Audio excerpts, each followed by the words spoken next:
The moment Meghan Sussex glided into the Baby 2 Baby Gala, the atmosphere didn't just shift, it transformed. It was the kind of shift you can't manufacture, rehearse, or fake. It felt like the air itself recognized her presence before most people even turned their heads. There was something almost supernatural in the way the room reacted, as if the entire environment had been waiting for her arrival without realizing it.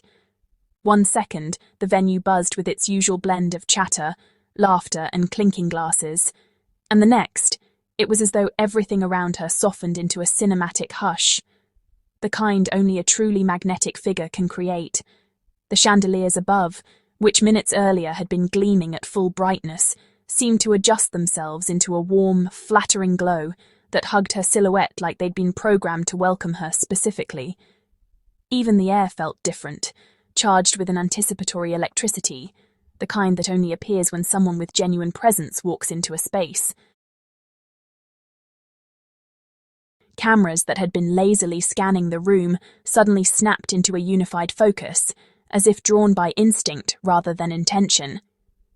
You could almost imagine them whispering to each other, "There she is."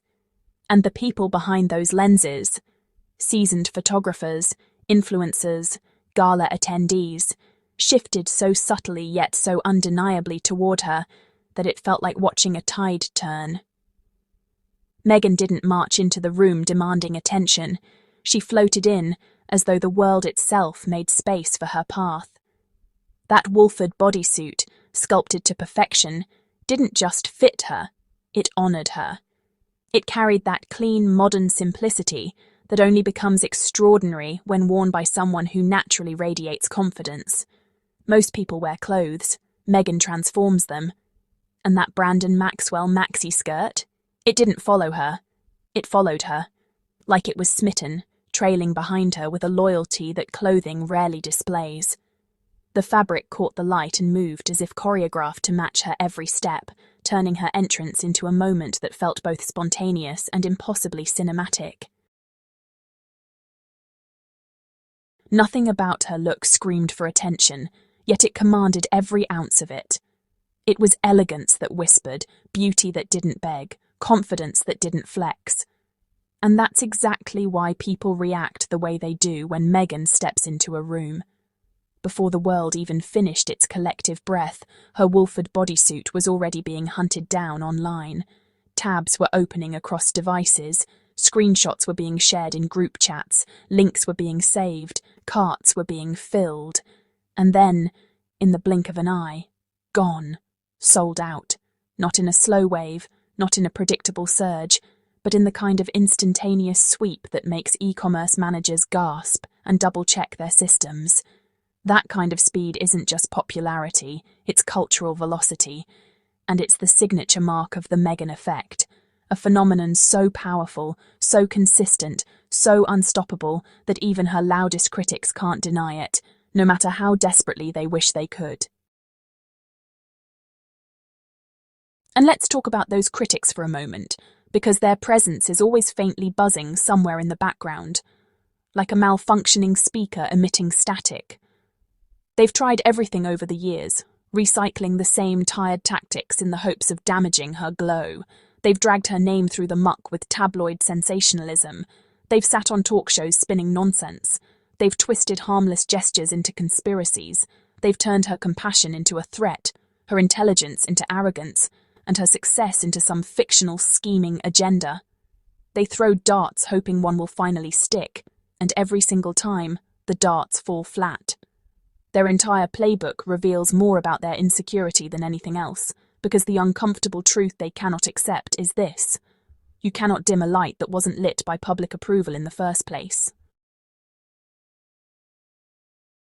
And each time she steps out, each time she simply exists, they are, forced to confront that truth.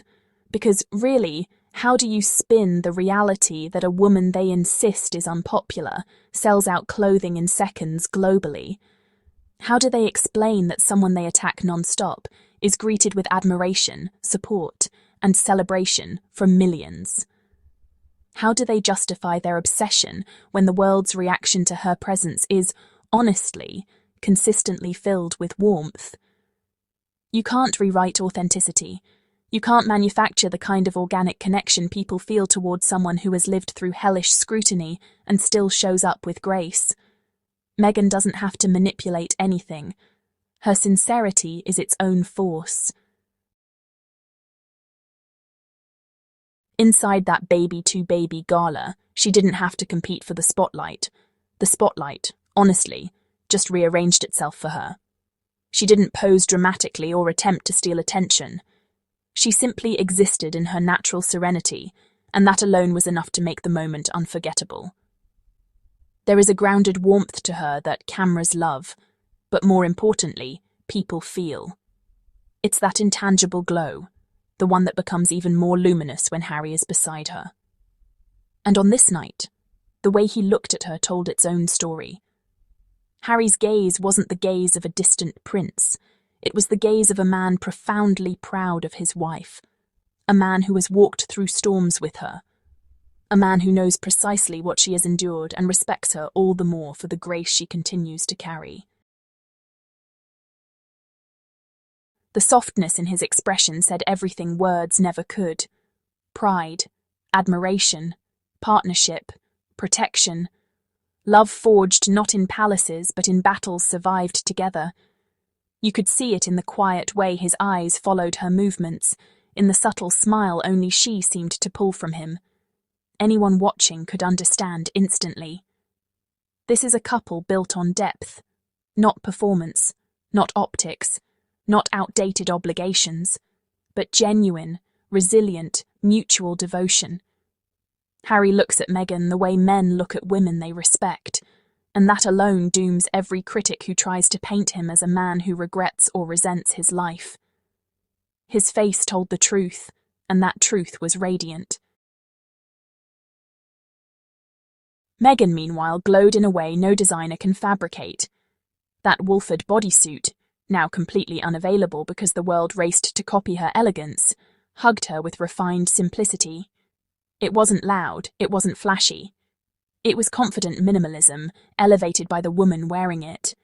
And the Brandon Maxwell skirt, which fashion lovers everywhere are now desperately searching for, drifted around her like a living canvas of movement and light.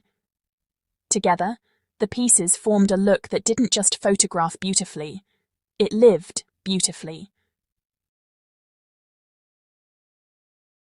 Her aquazzurra heels added an extra whisper of refinement, the kind that fashion lovers instantly recognize. She has worn aquazzurra so consistently across the years that her influence practically pulses through the brand's sales. Every time she steps out in their shoes, the world notices.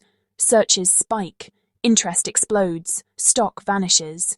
It's a pattern so consistent that it may as well be written into the brand's financial forecast.